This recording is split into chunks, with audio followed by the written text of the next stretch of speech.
Welcome back to and Another Thing. Your host, Vince Patrone. Bertram Beans, our producer. Giovanna with us here in studio today. We have a bit of an interesting episode for you guys today. We are on the road. Today we took a trip up to Massachusetts because we figure chances are I'll be back to work here soon. Giovanna will be back to work here soon, so we figured we would take take a trip and get away for a little bit from it all. So that is what we have been doing this weekend. So we are here in Massachusetts. Go back to Massachusetts, they said, so we did. That's just how Massachusetts. It sounds ridiculous.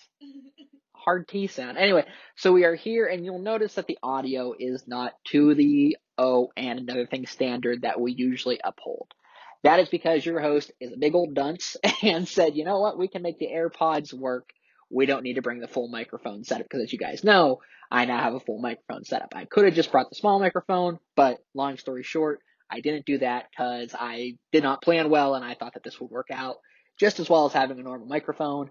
I am sorely mistaken. So it's funny because I was joking a couple weeks ago or I guess a few months ago now, whenever the coronavirus started to get to the point where it was, we were starting to shut things down and all the podcasters were closing down their studios and having to record from home. It was funny because I was saying, wow, look at me. I finally have the only high quality audio podcast out there right now because everybody else is recording via laptop, via AirPod, via at home setup. So my quality was really good there compared to what, you were getting off people's Zoom calls. But so here we are. We have your new standard audio for the podcast medium today. So I apologize if it is not where it usually would be, and if things sound a little tinny, if I sound a little more nasally, a little more robotic than usual, I do apologize. Hopefully next couple of weeks we'll be able to have the microphone back. We'll probably be back in the and Another Thing home studio here. We're kind of here for an undefined amount of time, so we'll see. Whenever we get back, we'll have better audio again for you. But for the time being, I hope you don't run away from us because of the audio. Please stay with us. We're sorry again for the lack of quality. I'm sorry. I'm beating myself up over it because I really want to do good quality on this, and it's just frustrating to not be able to. So we'll move on from there. Welcome back again to and Another Thing. Your host, Vince Patrone. Bertram Beans with us, Giovanna again in studio. For those of you watching on YouTube who would normally be watching a video, you are getting an audio link only today because we did not set up the camera and do all of that while we are here. Also, so it's an on the road version, so it's a little bit different than what you would normally get. Thank you still for tuning in and joining us today. I think we have a really good, really important podcast. We have a lot to talk about, as obviously the world is, or at least the United States is literally crumbling before our eyes. Just everything is falling apart. So we're here to talk all about that today. So let's just dive on in now here with some of the latest headlines from our good friends over at the Washington Post. Only about 1/3 of Americans are approving right now of Trump's handling of the response to the death in police custody of George Floyd in Minneapolis, while about 2/3 disapprove, according to a new poll. So 2/3 of people disapprove of the way the president is handling everything right now. Only criticism to Washington Post about this headline: we need to stop calling it death in police custody whenever it is murder at the hands of the police. That is the way to say it. That is the way to get that message across to people. If we keep sugarcoating it with this, it's funny because the people that say that it's not police murder, that we shouldn't call it police murder because that's not correct, because it's not correct to police. It's funny that they want us to call it death in police custody whenever a lot of them are the people that are fighting the PC community. Oh, it's not politically correct. You can't do that. But they're the ones who want us to not call a spade here and call a murder. They just want to call it death in police custody whenever that is not what it was. It was murder in police custody. Death is one thing, murder is another. So clear that up, Washington Post. Let's fix that when we can. All right, new information has emerged in incidents of aggressive policing in Buffalo, Indianapolis, and Tacoma, Washington, which has led to investigations or disciplines for officers involved. Let's take a step and talk about this right now because it's 2 weeks. Honestly, interesting enough, 2 weeks to the date of George Floyd's murder, right? 2 weeks, or are we only a week out? Didn't the video come out on a Friday? The video, maybe from yeah, the video came out, yeah. So we're, whatever, is it one Friday or 2 Fridays ago? It's interesting enough that another video came out that has, we know the reason it has more people outraged, but we had the video out of Buffalo yesterday of what did they say? He was 75 years old. 75-year-old man who went up to these police officers who were walking toward him, and we don't know what he was asking, but he was asking them a question very obviously in an unthreatening manner. Again, a frail 75-year-old man that looked like he was a lamppost walked up to these police officers, and immediately two of them pushed him down. He falls, cracks his head open. If you want to check out the videos, there's multiple out there of them. There's one that has a horrifying sound. I think Maggie Haberman has it on her Twitter. If you want to go check that out, she has a video from an alternate angle that has more of a, you can hear his head hit the pavement, and it is a startling sound.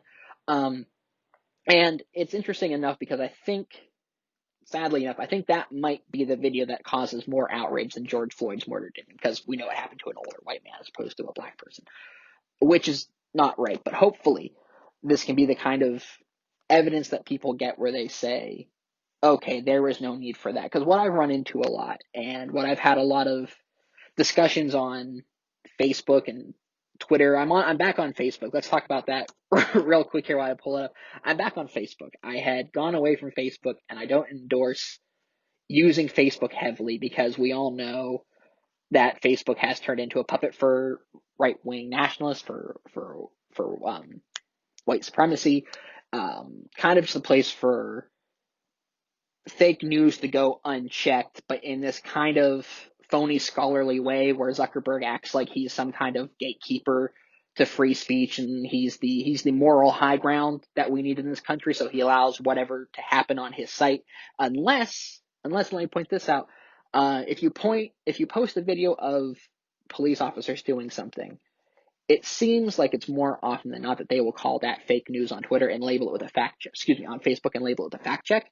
It happened to me once this week with video evidence of police officers loading their car full of bricks in somewhere in Massachusetts, outside of Boston or in Boston.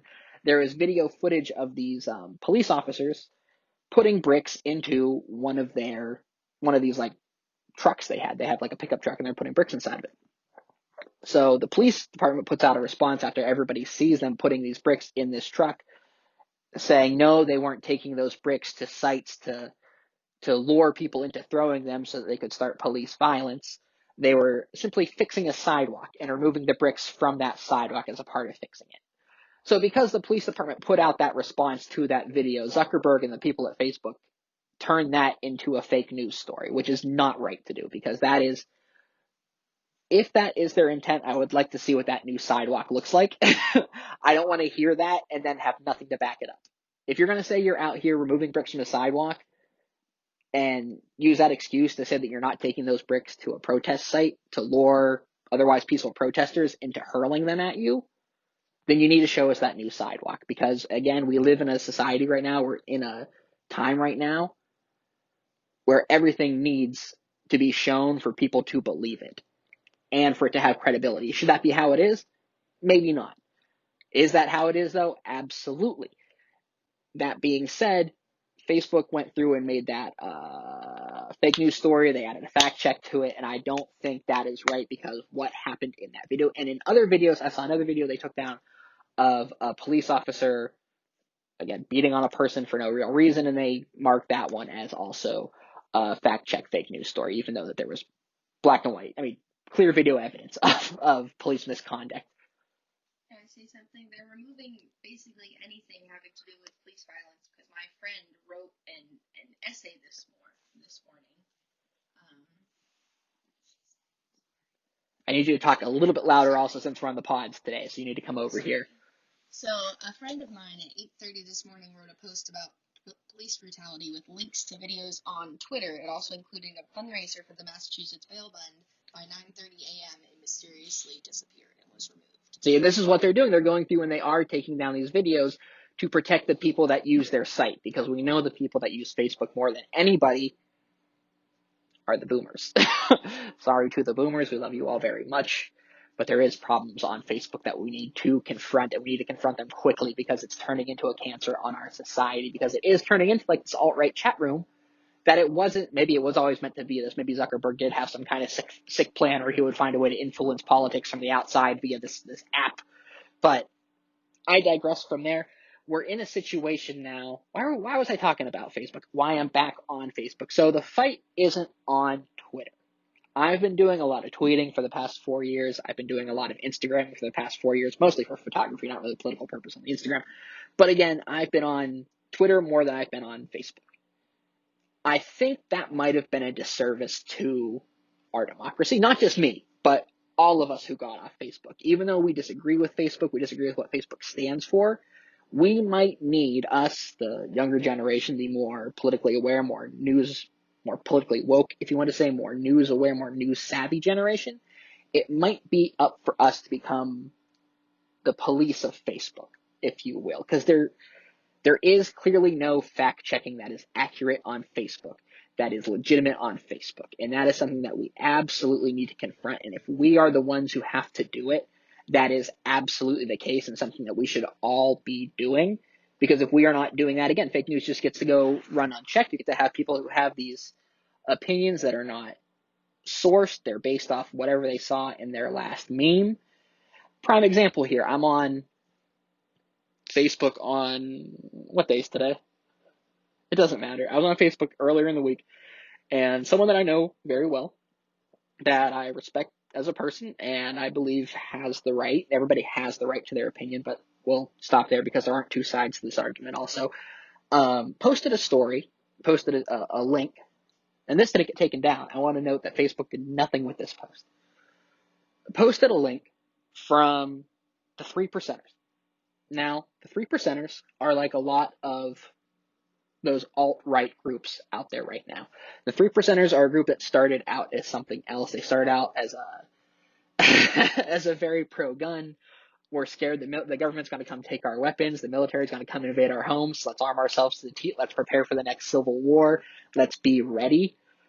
It's kind of like this crazy way of thinking that the government is coming to invade your home.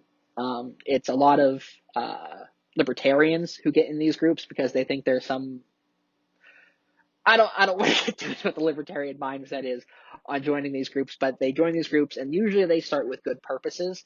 But then, as any group that starts with good purposes, like these peaceful protests in some cases, they do get infiltrated by people that wish to do harm, which is what we have seen happen with a lot of these groups. Not to say that I would ever condone or ever join one of these groups, like the 3%ers or like the what's the other one? The Proud Boys are, well, the Proud Boys are total complete trash, or the Boogaloo Boys, or any of them, that start out as these good, well, not good, but more, not militant, but then you get invaded by these militants with white nationalist views, and you have people like the 3%ers who then end up going to Charlottesville protecting white nationalists and neo-Nazis whenever they are having their Jews cannot replace us rally 2 years ago, 3 years ago now.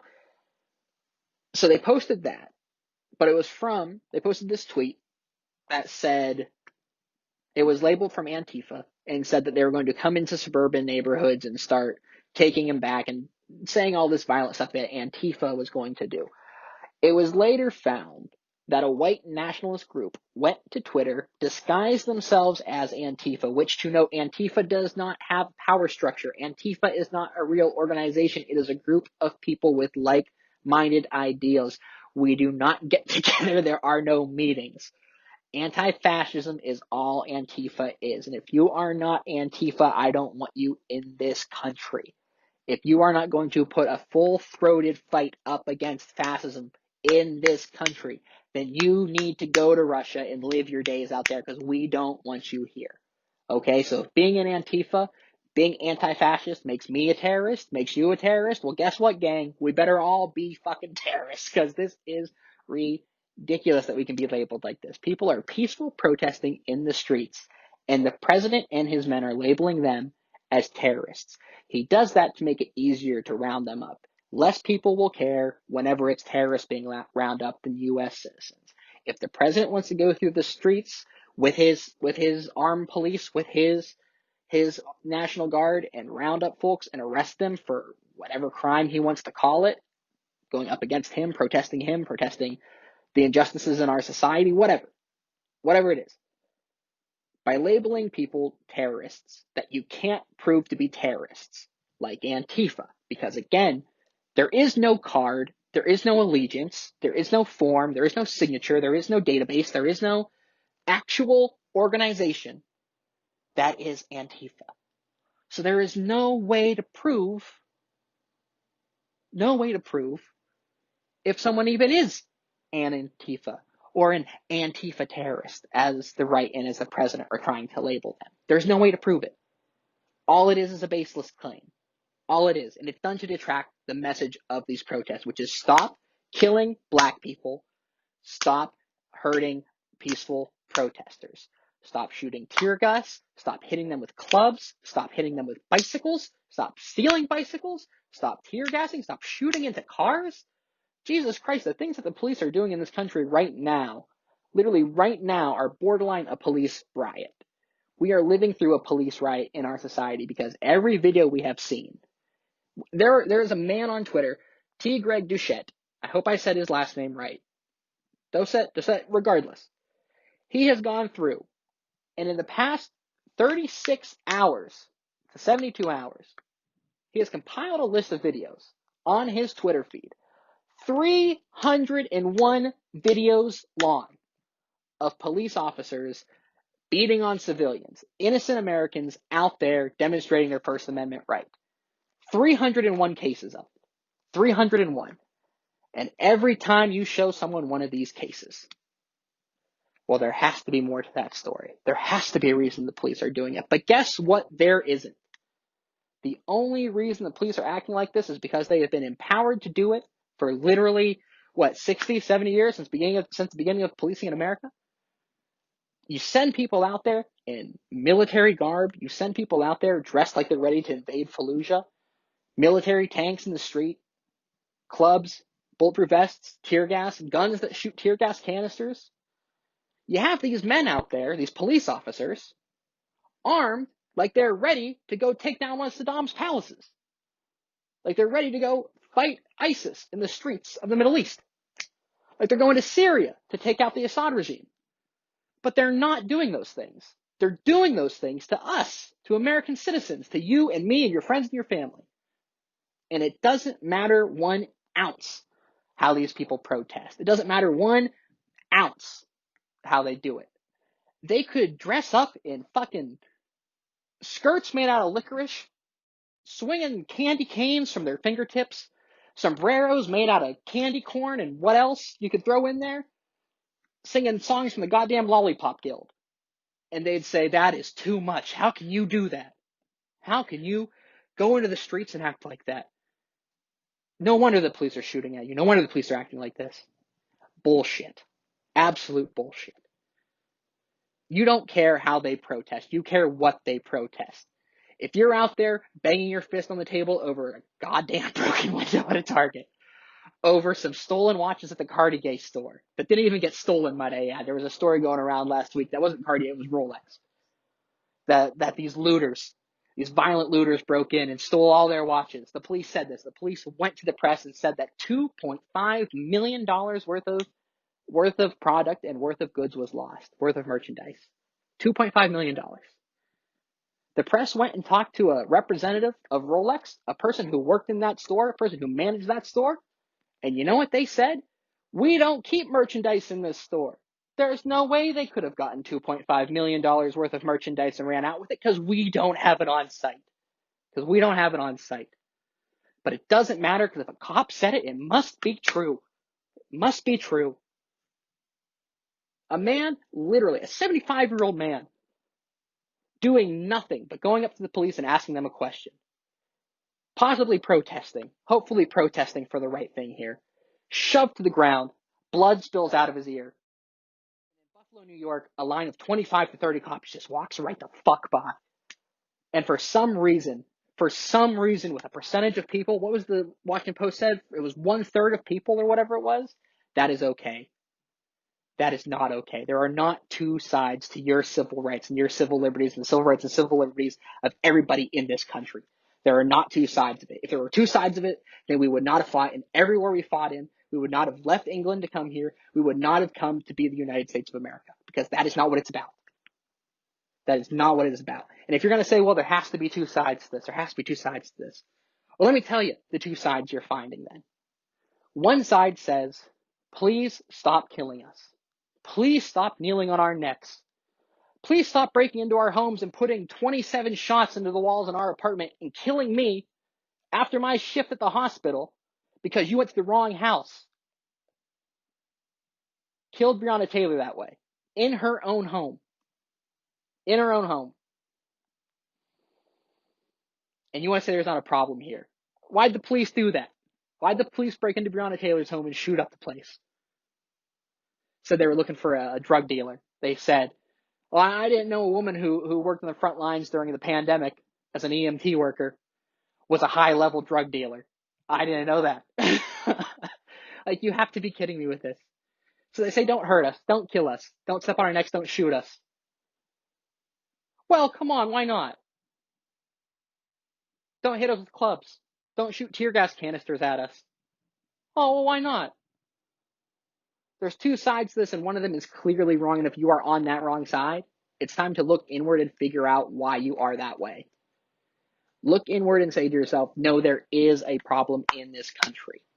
There is a problem in this country. And I want to talk about this real quick while we close out here, because this is the problem with media fairness. I had someone come at me the other day on Facebook after I posted about how the NYPD was literally shooting tear gas canisters and injuring people, stealing bikes, beating them with clubs. All of this. I posted it on Facebook. And someone who was a journalist back in my area, someone who I looked up to as a child because he was on the news, and I wanted to be like him. I said, you know what? I want to be on the news too. I want to be just like him. He's on the news. I see my mom likes seeing him. My dad likes seeing him. That's what I want to do. So this guy comes to my Facebook and he says, prove it. Prove it, he says. Prove to me this is happening.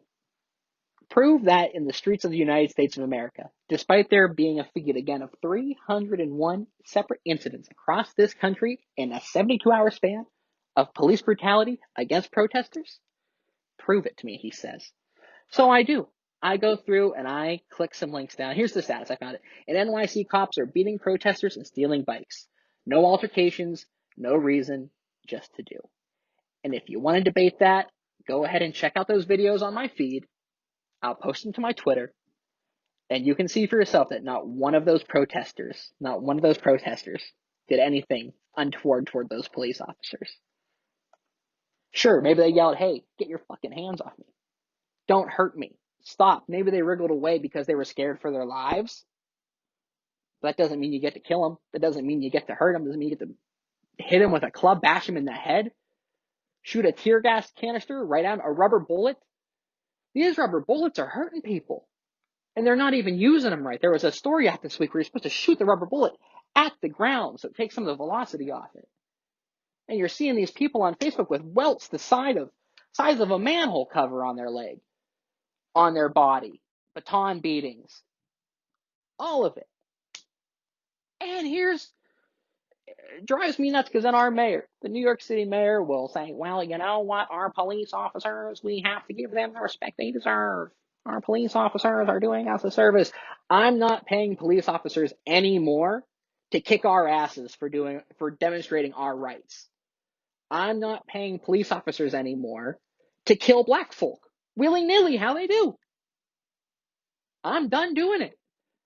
I know I can't choose where my taxes go, but I'm going to fight tooth and nail the rest of my existence to make sure not another dime goes to a police officer. Make sure not another dime goes to the police department.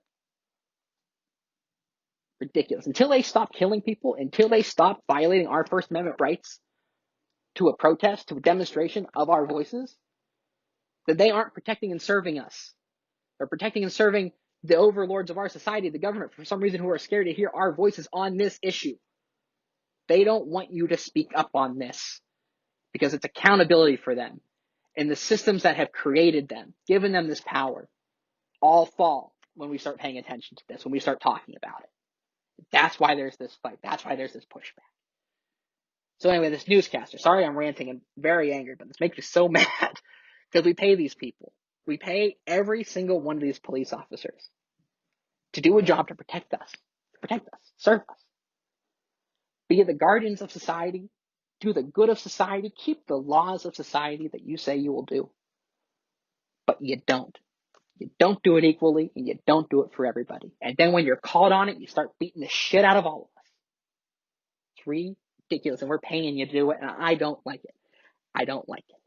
So back to this back and forth I had on Facebook. So this guy comments, get video.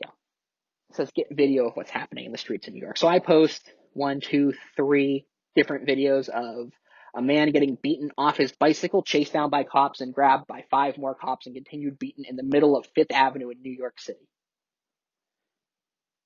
Another one of a bike just being flat out stolen from a man, wheeled down the street. Cops, people yelling behind the cop, why are you doing this? Why are you stealing that bike? Why are you taking that bike? Why are you taking that bike? And mind you, people brought bikes to these protests because the New York City mayor, Bill de Blasio, the phony progressive that he is, said, no, let's do an 8 p.m. curfew. You know how hard it is to get anywhere in New York City easily in a car, in mass transit, which isn't running well right now because of the coronavirus? It is less service. So people took their bikes so they could get home easier, get home safer. But what did these cops do? They weaponized those bikes.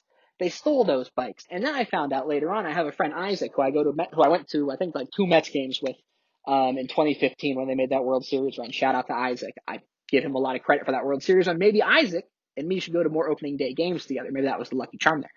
But I digress. Isaac tells me that this is nothing new for the NYPD. The NYPD always steals bicycles. Always steals bicycles from people they arrest doing things on bikes. I don't know why you would arrest someone on a bicycle. I don't know what harm they could be doing to society. But they arrest them and they take their bikes, and apparently they just give them to somebody, I guess. That's what Isaac was telling me. And I believe it. Because I've seen these thugs. We've seen these thugs all week long, how they act. So I'm not surprised one bit that he would say that he would say that cops are stealing bicycles from people in New York City on the daily. I wouldn't be surprised by that at all. Because I've seen people get arrested on bikes too, and I've thought, what happens to that bicycle? So I show the videos, and I tell them it's really funny. I'm telling that people, when they're asking cops to stop killing and hurting them, he says, but prove it's happening. We say, here are these videos, and they say, give us more proof. And it's really telling. It's really telling because they've all seen the video that started all of this. They've all seen George Floyd's life get taken away from him by that officer's knee. Every single one of them has seen it. Every single one. But they say, give us more proof that it's happening.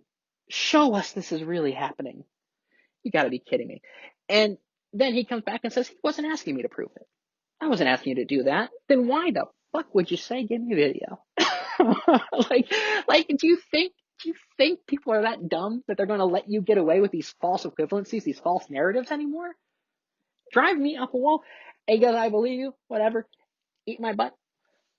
I tell him to work on his tone. His tone is wrong. And he comes at me and starts talking about how he believes in journalism and the media should never pick a side. It's our job to deliver information, deliver the arguments on both sides, and let human beings decide where they fall and how they feel. One of the biggest contributing factors, I'm quoting this here, factors to the unrest we have today, in my opinion, is the mainstream media networks picking sides and using their platforms to push an agenda. It insults the intelligence of the people. Sure, we can fact check and things like that, but there are vast details being left out as the media cherry picks what to cover and what not to cover, what videos to show and what video to ignore, and the internet is equaling that imbalance. To that I say, bullshit. Absolute bullshit. If this were 10 years ago, this used to be legitimate journalist, point would have been good if this were 10 years ago. However, it is not 10 years ago. It is not 2010. It is 2020. And media fairness has never really been a thing, at least since the dawn of TV and polling. Fairness in the press does not work anymore. It legitimizes the very argument that there are two sides to this when there is not. It creates a debate when there should not be one. Our rights are literally being violated by police officers. The rights guaranteed to us by our Constitution, by the Bill of Rights, are being violated by police officers and the National Guard by order of our government. The government is having them do this to us. There aren't two sides to this. There are not two sides to the conversation over police brutality and police killings. There are not two sides. There are not two sides to a black man saying, I can't breathe. I can't breathe. Everything hurts. I can't breathe. There are not two sides to that. There are not two sides to it. When black people ask us to stop being killed When they say stop killing us, it needs to be a full-throated, okay, we can do that. When they ask to stop being forced to play from behind in a system that we created, that our ancestors, our white ancestors went out and created, gerrymandered districts, changed housing laws, changed work laws, redline districts, forced people into subprime housing, forced people not to be able to find good work, took good jobs away from them, gave them lesser work because of who they were. If you want to look and say there's not a problem with this system we're living in, I just gave you like 5 things right there that are totally our fault that impacts the black community that none of us have confronted and none of us have been willing to do until now. And now that we're being asked to do it, we say, why? Prove it.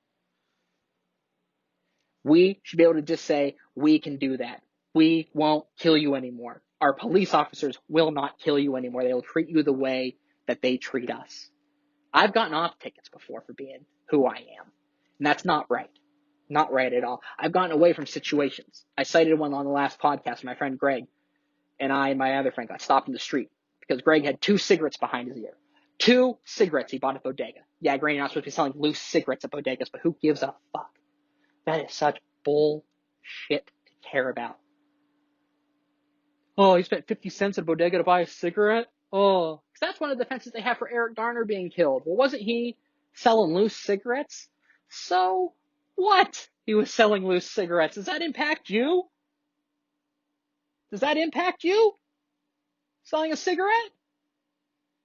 Christ. When people say, hey, don't hit me with a club anymore, we should say we can do that. Not, but what does the other side think? Because the other side on this is so clearly wrong. That is the problem with the media fairness debate. Media fairness in an age of Trump has mainstream journalists at times parroting right-wing and white nationalist talking points. However, if that is the case, there needs to be scrutiny on that side. That is clearly in the wrong. And we don't give it that scrutiny whenever we do both sides reporting. We don't give it that scrutiny. We give it legitimacy. In this case where we are right now, there is not 2 sides, and there is one side that is clearly wrong, and there are not 2 sides. Black people's rights are not up for argument. Not up for argument. Just because someone is black, it doesn't mean they have a less of a right to their life than I do, than you do, just because they are a black person. Our rights as U.S. citizens are not up for debate. There are not 2 sides to this issue. There are not 2 sides. No debate to be had. If you think there is, I'm sorry, but you are wrong. There is something the media needs to start saying, and it is that people are wrong. Some issues there are not 2 sides to, and I will agree that there are some. There are cases where, yes, both sides need to be reported. Things like healthcare, taxes, local ordinances, gun reform, school boards, educational issues, all kinds of things there are 2 sides to. But our human rights and our rights as Americans are not one of those issues. That's why there is a Bill of Rights. That's why there is an independent and free press. This has me pissed off too. Local newspaper in my town. Editor gets on, finds a live feed of a protest in his hometown of Houston, Texas, or Austin, Texas. Comments on it, seems like a great chance to get rid of the whole lot. Do you think this old white man was saying the whole lot of police officers? No. He was saying the whole lot of Black Lives Matter protesters. That's who he was talking about.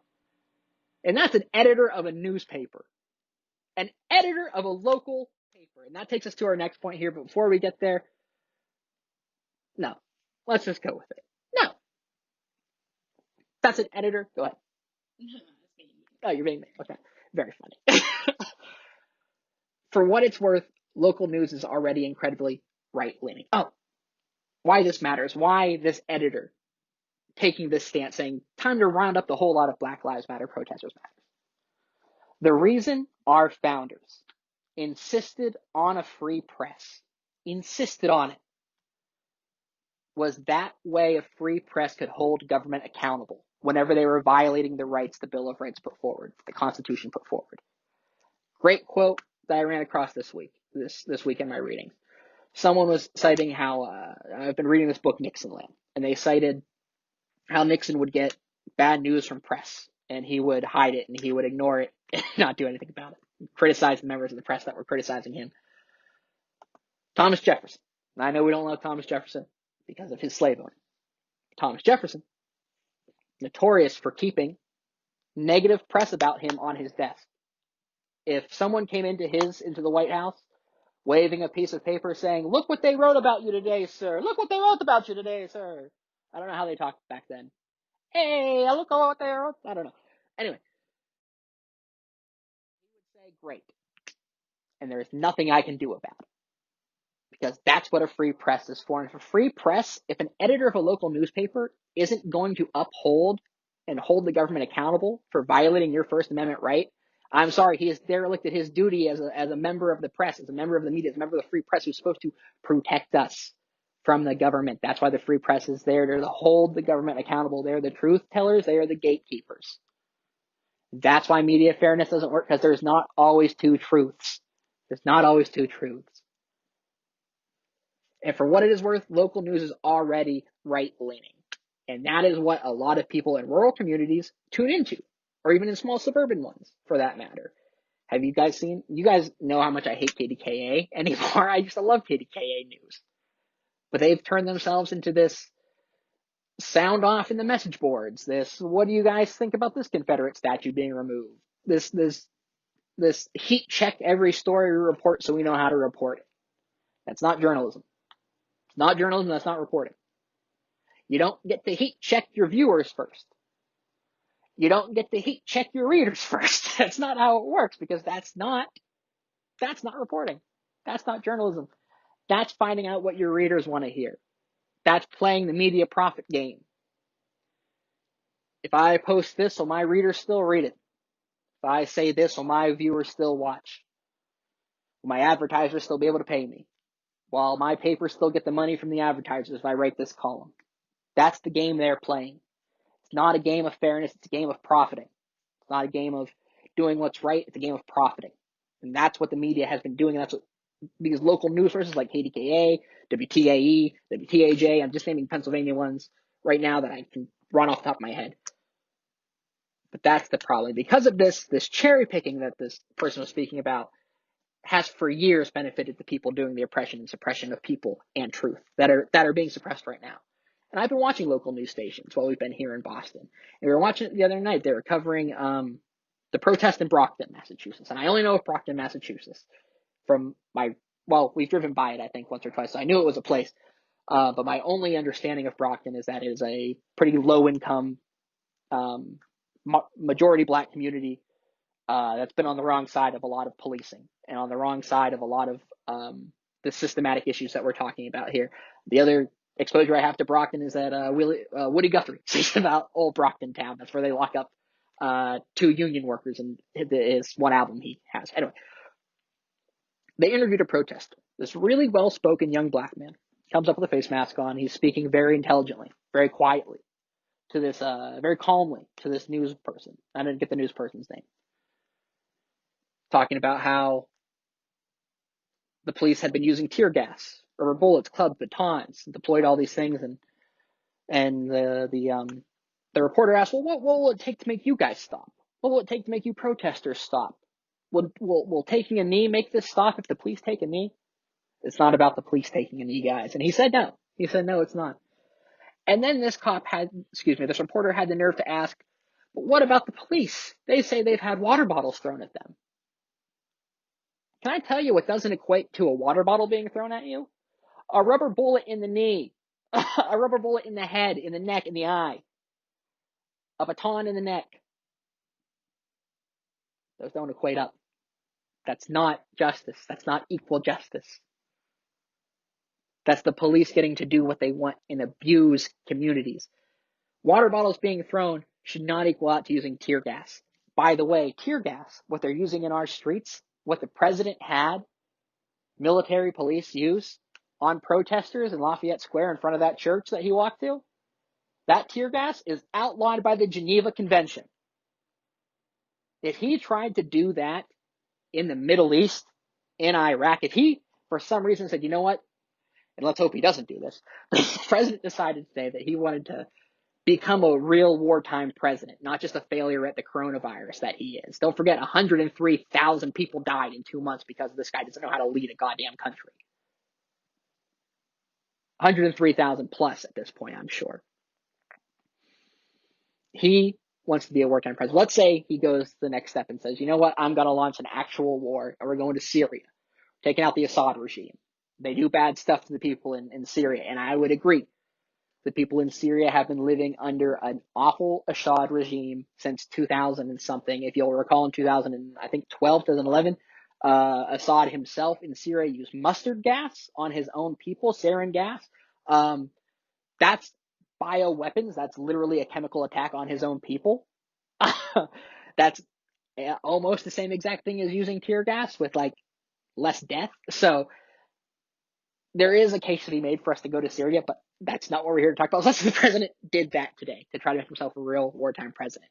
He couldn't go into Syria and start tear gassing the Syrian troops. If he did that, he'd be held liable on war crimes because using tear gas is a war crime. It's a war crime. They're doing it in our streets. And they're doing it in our streets, and there's too many people that are okay with it right now. Far too many people that are okay with it right now. And I know this has been a long, loud podcast, and I thank you guys for tuning in with us. I think that's everything we have for you this week. We'll be back on Tuesday. We'll have another low-quality audio format for you. I'll hopefully do less screaming and yelling and ranting and raving. Hopefully by then there will be less of this violence in the streets. But who is to say? Because as we have seen time and time again, it just keeps happening and they keep getting away with it.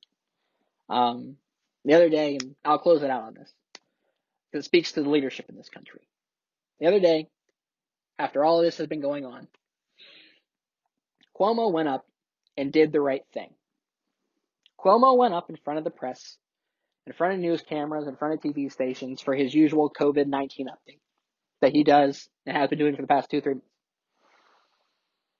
He went up and he said, those cops did not do their job last night. I think this was on Monday whenever he was talking about the looting that happened on Sunday. And that's another thing here. You need to separate the two. You need to separate the two because there are peaceful protesters and there are looters. The looters don't represent the protesters. So get that out of your goddamn head right now. Okay? If you can find a way to separate your quarterback from his wrongdoings, then you can find a way to separate these peaceful protesters from the wrongdoings of the looters. You can find a way to do it. You can find a way.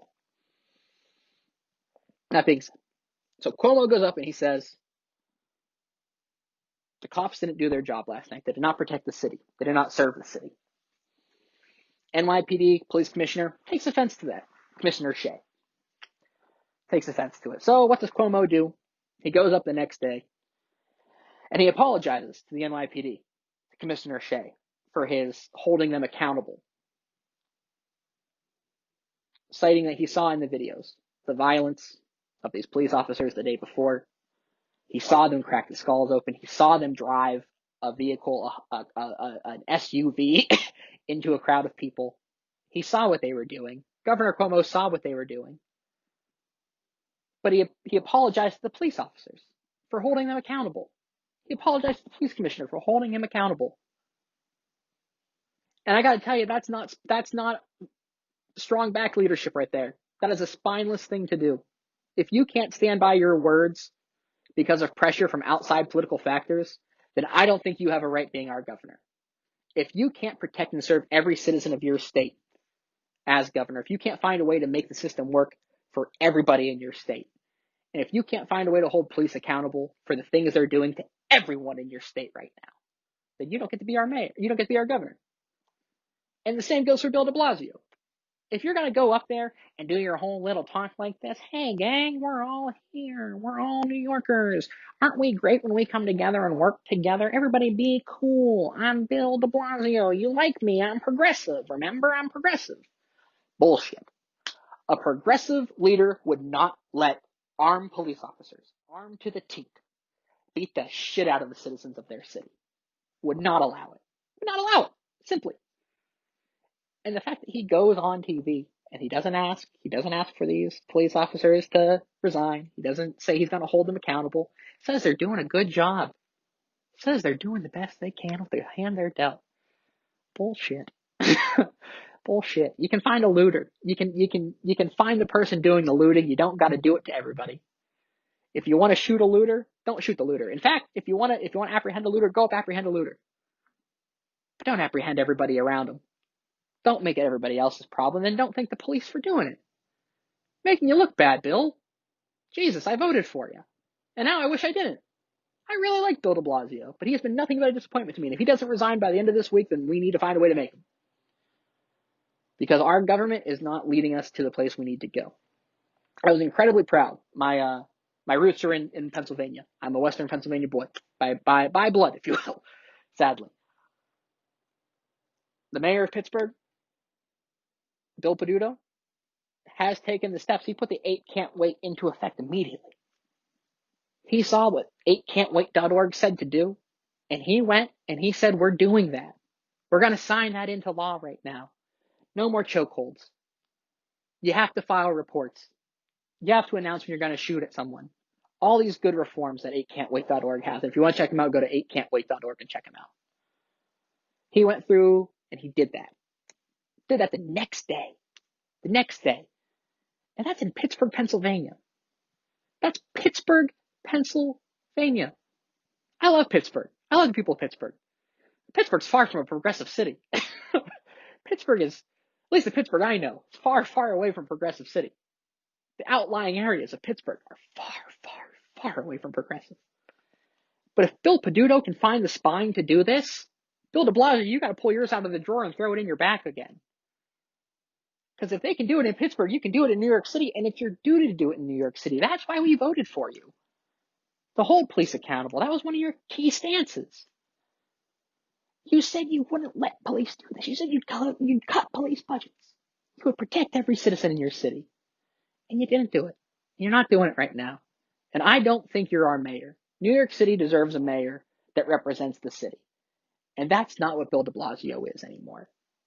So everybody join me on Twitter tonight in forcing Bill de Blasio to resign. That's our campaign tonight. We did it last night. Had some good results. He didn't resign, but we got some likes. So we're going to try again tonight. We're going to keep trying until he says there's 2 things Bill de Blasio can do to get me off his ass. 2 things. First, he can fire Police Commissioner Shea. Because Police Commissioner Shea is the one telling cops to do this. Allowing cops to do this. He's the one getting funding for cops to have military gear. He's the one equipping these cops, telling these cops it's okay, and getting them off the hook. He's the one doing it. So if Bill de Blasio doesn't want to fire Police Commissioner Shea, then we will fire both of them. If he doesn't want to implement 8 Can't Wait, the reforms there, then we will fire him. We will get them out of office. This is not how things work in this country. This is not who we are. Not at all. And if you're going to let the police make this who we are, then I don't want you as our leadership. And I know I've been hard on Cuomo, but I will give Cuomo some credit here. Not a lot. Not a lot, but he did assign Attorney General James to an independent prosecutor position to overlook every single one of these instances of police violence. He didn't elect her. The only state that we don't elect. That's why I'm saying it's lucky for us. No, we do elect it. We do elect. She is an elected official. He didn't No, but he appointed her to this thing. Cuomo could have brought in some lawyer that he hired. Oh, okay. He could have, yeah. I thought you were saying that he appointed her to No, her position. he appointed her to this particular thing. Because he could have brought in a lawyer. Governor Cuomo could have brought in he could have brought in John Dowd if he wanted to. That would have been fucking catastrophic for all of us. But instead, he took Letitia James. And luckily, we have Letitia James as our attorney general right now, because Letitia James, I'm counting on you to not let these cops get away with it anymore. You have, again, 300 videos on Twitter that you can go off of right now. Everybody is watching right now. Everybody has a camera phone. And there's a way for her to see every single one of these incidents. And Cuomo has said that she will investigate every single one of these incidents. And if these cops aren't prosecuted to the fullest extent of the law, it is a government failure. It is a failure of leadership. There needs to be consequences. We've lived in a society without consequence for too long. And it needs to stop now. Because that is how we end up here. That's how we end up with a wannabe tyrant president. That's how we end up with wannabe tyrants. That's how we end up with fascism in our streets. That's how we end up with police literally beating the skulls of American citizens, demonstrating their First Amendment right. Again, thank you for listening. Come back on Tuesday. More. Oh, and another thing, give us a share, give us a follow. If you listen on Spotify, subscribe, never miss an episode. If you made it this far on YouTube, give us a subscribe. That way you never miss an episode. Comment, rate, review. Do all the things that you would do for a podcast that you like for me. All right. Thank you guys for listening. Again, we'll be back next week. Enjoy the rest of your weekend. Keep fighting the good fight. Be safe out there as you're protesting. Wear eye covers. If you can find a bulletproof vest, put it on because they're going to do anything they can to hurt you. We've seen it already. Thank you for listening. Be back next week.